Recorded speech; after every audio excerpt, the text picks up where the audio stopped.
Il y avait un jeune garçon à la Mecque. Il a grandi dans une vie de luxe. Il était une célébrité de la Mecque. Il était l'un des plus bels hommes de la Mecque. Il est issu d'une famille prestigieuse. Son nom était Mus'hab ibn Umayr, radiyallahu anhu. Quand Mus'hab ibn Umayr a entendu que Muhammad sallallahu alayhi wa sallam prêchait un nouveau message, Mus'hab ibn Umayr s'est également souvenu que c'était ce même homme qui est appelé Al-Amin, un homme honnête, juste et véridique à la Mecque.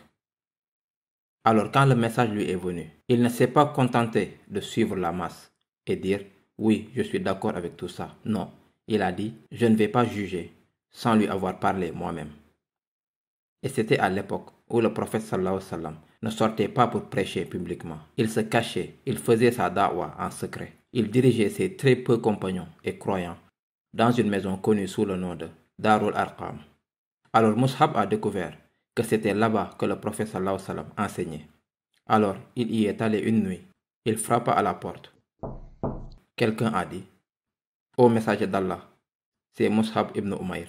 Et le prophète était si content, il était si ravi. Il a dit « oui, laisse-le entrer ». Il a toujours compris la valeur de chaque être humain et quel rôle il pourrait avoir à jouer dans la société. Quand Mus'hab ibn Umayr est entré, il lui a donné la simple da'wah de l'islam. En l'entendant, Mus'hab ibn Umayr radiyallahu anhu a dit « Ashhadu an la ilaha illallah, ashhadu anna Muhammadan Rasulullah ». Alors il lui a dit de garder le secret et Mus'hab l'a gardé secret. Et il a continué à venir et à rencontrer le prophète sallallahu alayhi wa sallam à la maison Arqam.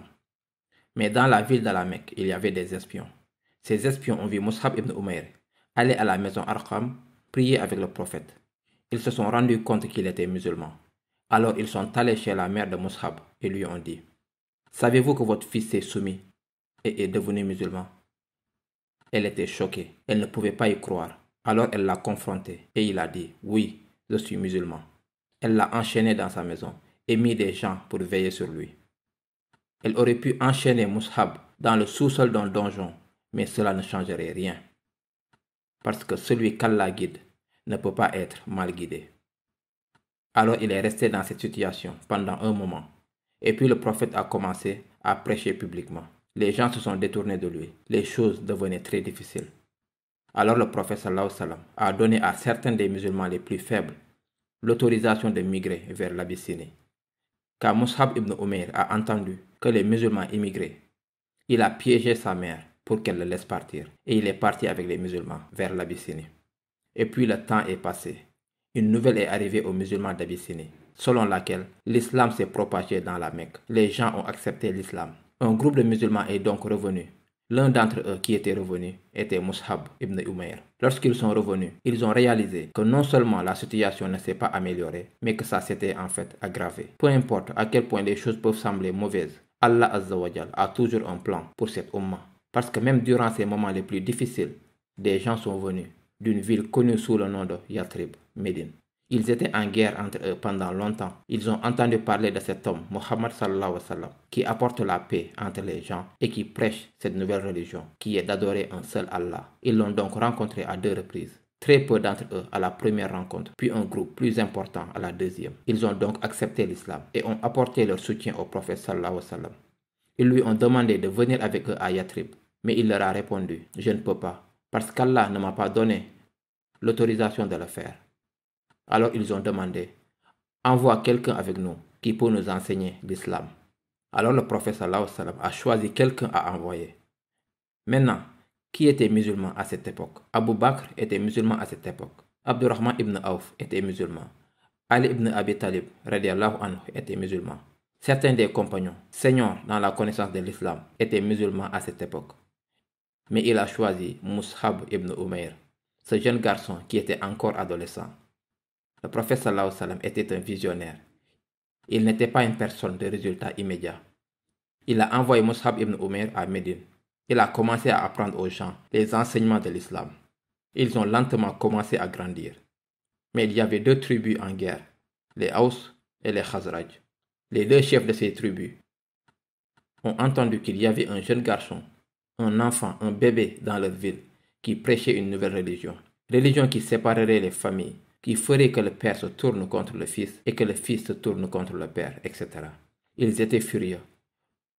L'un d'eux était Saad ibn Mu'az, l'autre était Saad ibn Ubada. Quand Saad ibn Mu'az a entendu que ce jeune garçon était là, il a envoyé quelqu'un en premier. Mais cela n'a pas fonctionné. Il a dit, je vais m'occuper de lui moi-même. Quand il est allé voir Mus'ab, il avait une arme dans les mains. Il a dit, je vais le tuer. S'il ne part pas, je vais le tuer. Il lui a dit, écoute, tu dois partir d'ici ou je vais te faire partir. Regardez maintenant comment Mus'ab l'a traité. Il l'a regardé et il a dit, tu es un homme sage, tu es le leader de ton peuple, tu es intelligent. Tu devrais donc pouvoir m'écouter et discerner si ce que je dis est la vérité ou pas. Ensuite, tu es libre de l'accepter ou de le rejeter. Et si tu le rejettes, je ne te dérangerai plus, ni ton peuple. Vous voyez, ceci est l'attitude du croyant.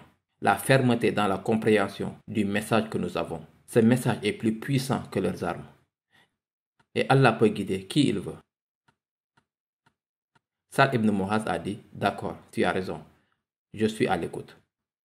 Alors il a écouté le message simple de l'islam.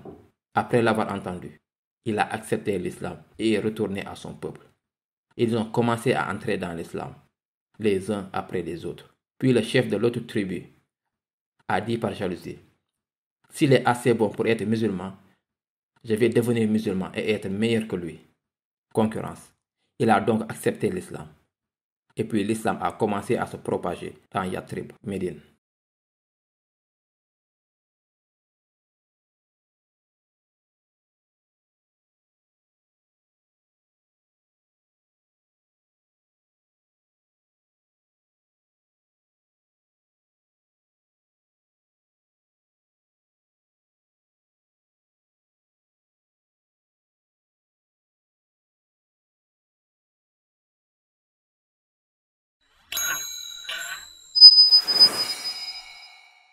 Le prophète sallallahu alayhi wa sallam, avant chaque bataille, choisissait toujours quelqu'un pour une tâche spéciale ce jour-là. Et ce serait la personne la plus spéciale sur le champ de bataille. La personne qui tenait le drapeau. La personne qui tenait la bannière du Tawhid. Ce jour-là, il avait choisi Mus'ab ibn Umair. Ce même garçon qui avait vécu une vie de luxe. Qui a grandi dans la richesse. Maintenant, il était devenu l'un des plus pauvres compagnons. Il portait un habit de laine dure qui causait des plaies sur son corps. Quand les compagnons le voyaient, ils pleuraient, parce qu'ils se souvenaient de qui il était. Maintenant, les seules choses qui lui restaient dans cette vie étaient son amour pour Allah et son messager, sallallahu alayhi wa sallam. C'était tout ce qu'il avait. Ce jour-là, le prophète lui a remis le drapeau. Ton travail, le tenir haut. Peu de compagnons ont été placés sur la colline. Ils n'ont pas été mis sur le mont Uhud. Et on leur a dit de ne pas descendre, parce qu'il y avait un chemin. Les mécréants pouvaient venir de l'arrière. Et nous savons que les musulmans ont remporté la victoire. Mais les archers ont laissé leur place, sauf quelques-uns. Et Khalid ibn al-Walid a saisi cette opportunité. Il est revenu et a transformé cette victoire des musulmans en défaite. Ils ont commencé à attaquer les musulmans. Et puis il y a eu beaucoup de confusion. Quelqu'un est allé attaquer le prophète et l'a frappé, l'a renversé, lui a fait une entaille au visage, lui a arraché une de ses dents. Et ils pensaient l'avoir tué. Ils ont commencé à répandre la rumeur. Mohammed est mort. Quand cette rumeur a commencé à se répandre, beaucoup de musulmans se sont assis. Ils ne savaient plus quoi faire. Ils se sont juste assis en pensant que c'était fini. Et puis une autre rumeur est arrivée. Non, il est vivant. Donc ces deux rumeurs se répandent en même temps. Puis cette rumeur est arrivée à Mus'ab ibn Umair, radiyallahu anhu, que Mohammed était mort. Quoi faire? Sa réponse. Mohammed n'est rien d'autre qu'un messager. Les messagers sont décédés avant lui. Et puis on a crié, non, il est vivant, protégeons-le. Alors qu'a fait Mus'ab ibn Umair? Il s'est mis devant la ligne et a commencé à attirer l'attention sur lui. Si vous voulez vous battre contre quelqu'un, combattez bon. Et quelqu'un est venu et lui a coupé le bras qui tenait le drapeau.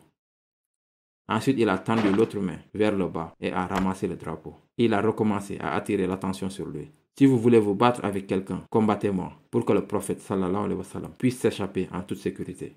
Et puis quelqu'un est venu et lui a coupé l'autre bras qui tenait le drapeau. Ce même garçon qui a grandi dans le luxe, qui a tant aimé le prophète sallallahu alayhi wa sallam et qui a aimé Allah azza wa jal encore plus, mais ce n'était pas assez. Il se pencha et ramassa le drapeau avec ses dents. et recommença à attirer l'attention sur lui, jusqu'à ce qu'il ait reçu encore et encore et encore et encore des coups d'épée et de lance et frappé au sol. Puis, plus rien en lui, il était mort.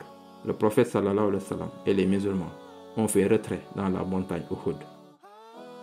Pendant qu'ils étaient là-bas, les Mecquois ont mutilé les corps des musulmans morts, leur ont coupé le nez et les oreilles, et les piétiné avec leurs chevaux. Après leur départ, le prophète sallallahu alayhi wa sallam est redescendu sur le champ de bataille pour récupérer les affaires des croyants morts. Mais il demandait sur quelques personnes seulement: avez-vous vu un tel? Il voulait savoir: avez-vous vu Jafar? Avez-vous vu Hamza? Est-ce que l'un d'entre vous a vu Mus'ab? Quand le prophète sallallahu alayhi wa sallam a trouvé Mus'ab ibn Umair, il lui avait coupé le nez et les oreilles. Il l'avait piétiné avec leurs chevaux. Il a reçu près d'une centaine de coups d'épée et il avait des blessures partout sur le corps. Mais une chose qu'ils ont trouvée est que le drapeau était toujours entre ses dents. Il n'avait jamais abandonné son devoir. Et le prophète s'est mis à pleurer devant le corps de Mus'ab, tout en disant: tu as tout donné pour Allah. Ensuite, il a envoyé les gens récupérer les biens des martyrs, car ils sont distribués sur l'instant. Ensuite, ils récupéraient leurs kafanes, leurs linceuls. Quand ils sont partis chercher le linceul et les biens de Mus'ab ibn Umair, ils ont rapporté 3 choses. Il avait un bol pour faire le wudu et le ghusl, et la moitié d'un linceul. Il ne pouvait pas se permettre d'en avoir un complet. Et le prophète sallallahu alayhi wa sallam se mit à pleurer. Ce jeune garçon qui a grandi dans une vie de richesse, maintenant, il n'avait plus rien à sa mort. Il n'avait même pas assez de tissu dans cette vie pour être enterré dedans. Alors le prophète lui couvrit la tête, mais ses pieds dépassaient. Alors il a commencé à descendre le linceul, mais sa tête dépassait. Alors ils lui ont finalement enveloppé la tête et ont recouvert ses pieds et ses membres avec de l'herbe. Et ils l'ont enterré là où il était mort. Mais nous le savons tous, avant que son corps ne soit enterré sur ce lieu, cette âme qui était attachée à Allah et à son messager était déjà à Jannah. Et tous les jours, Allah lui demande: qu'est-ce que je peux te donner? Que veux-tu? Je veux te donner plus. Que veux-tu de moi? Et ces martyrs qui sont à côté du trône d'Allah Azza wa Jal, ils ne veulent jamais rien d'Allah. Mais un jour, ils réaliseront finalement qu'Allah n'arrêtera pas de leur demander, sauf s'ils lui disent ce qu'ils veulent. Et ils répondront: notre Seigneur, si tu peux nous donner une chose, alors ramène-nous là-bas et fais-nous mourir encore de la même manière, encore et encore. C'est tout ce que nous demandons. Il a vécu une vie qui en valait la peine. Même s'il a à peine atteint l'âge adulte, dans la plupart des cas, nous ne le considérerons jamais comme un adulte. Il a vécu une vie que nous mémorisons et dont on se souvient encore aujourd'hui. Lorsque son nom est mentionné, à quelqu'un qui croit vraiment, à quelqu'un qui comprend vraiment, cela provoque des frissons. Parce que ce jeune homme a posé les bases dans Médine, qui le ferait devenir Madinatun Nabi, la ville du prophète, sur laquelle le prophète sallallahu alayhi wa sallam propagerait l'islam au monde entier.